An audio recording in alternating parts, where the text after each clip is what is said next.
Last Night in Soho is the latest movie from Edgar Wright, one of my favorite writers and directors.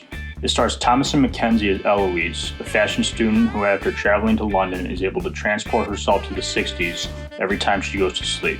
Here she follows around a woman named Sandy, played by Anya Taylor-Joy, trying to become a singer.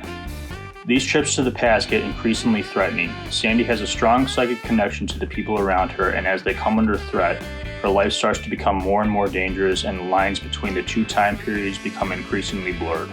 This movie further proves that there seems to be no genre or time period or style of storytelling that Edgar Wright can't handle.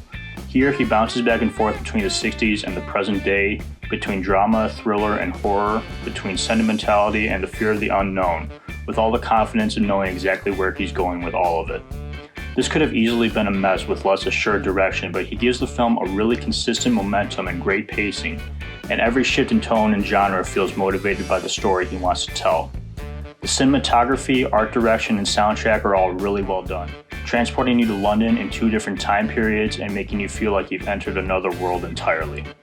It's not perfect, there's some CGI here and there that isn't entirely convincing, but for the most part, there's some really creative imagery here that sells the dreamlike world they're trying to create. The performances are great across the board. Thomasin McKenzie and Anya Taylor-Joy are both really well cast. They look so much alike, which really sells the idea of these being two women from different time periods but having the same inner conflicts. Matt Smith makes for a really great villain feeling right at home in the 60s. Diana Rigg, who played Olenna Tyrell on Game of Thrones, has a great supporting role as the landlady of Eloise's apartment. This is her final performance, and she goes out on a high note.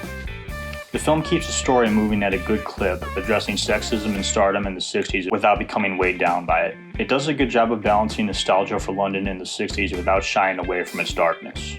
It builds to an ending that has been controversial for maybe undercutting the message of the rest of the movie. I personally feel like it was set up well, doesn't come out of nowhere, still feels like it builds on the rest of the movie's themes without betraying them. Like all of Edgar Wright's movies, this is made to be watched more than once. I've seen it twice, and there are so many details I picked up on from a second viewing, a few moments here and there that have so much more meaning when you know where it's all headed.